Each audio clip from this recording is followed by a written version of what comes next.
Got milk? Human breast milk provides optimal nutrition, promotes growth and development, and reduces the risk of many illnesses and diseases. Breast milk has many benefits, including a decrease in morbidity, a decrease in sudden infant death syndrome, a decrease in GI disease and feeding intolerance, a decrease in infections, allergies, and obesity, overall long-term cost savings, and improved maternal health. In 2012, the American Academy of Pediatrics position statement says if mother's own milk is unavailable despite significant lactation support, pasteurized donor milk should be used.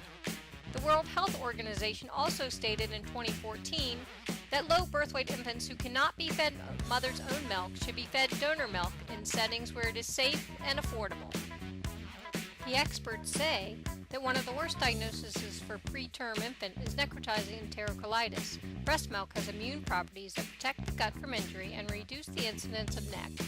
A premature baby is already at risk for so many problems, and introducing a food source they were not made to ingest puts more stress on their already stressed systems.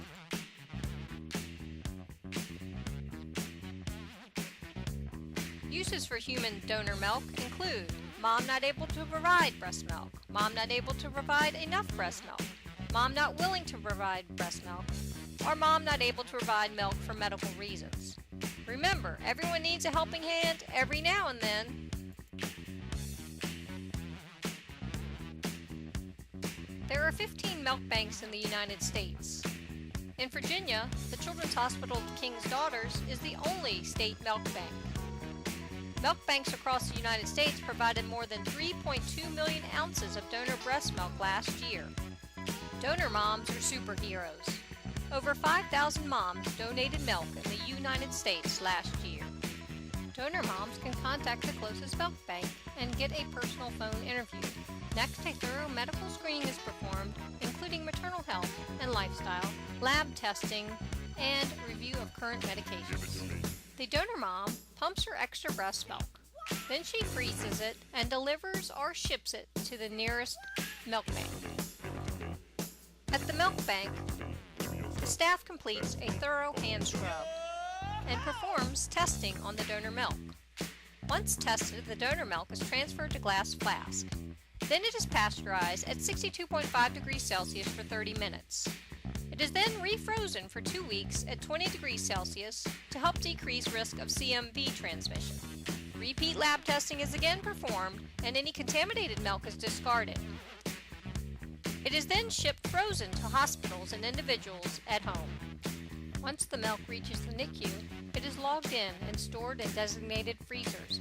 It is inspected for expiration dates, evidence of thawing and leaking of milk. Infants less than 1501 grams or less than 30 weeks are eligible for donor milk. A physician must write an order for the infant to receive donor milk.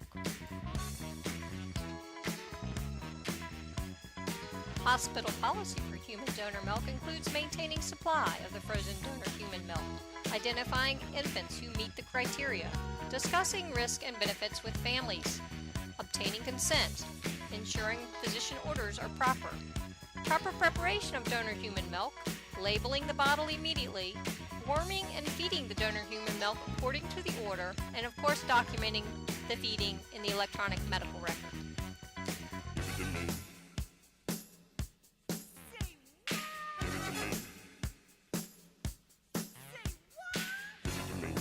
Quality improvement starts with awareness. We recently conducted a random survey in Tidewater. The majority of people surveyed had not heard of human donor milk, and they did not know that CHKD had a milk bank. They were also very wary of using the program for their own families. Barriers and myths include safety fears, body fluid transmission fears, lack of awareness in general, and rising costs.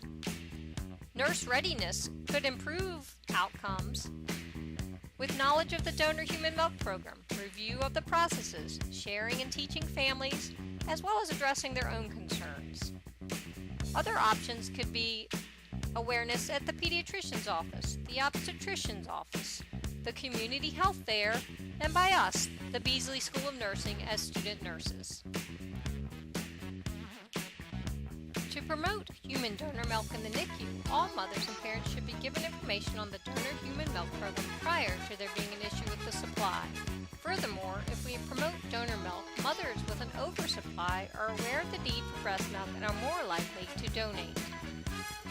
Remember, it takes a village, and you can be part of the solution to raise awareness about donor human milk.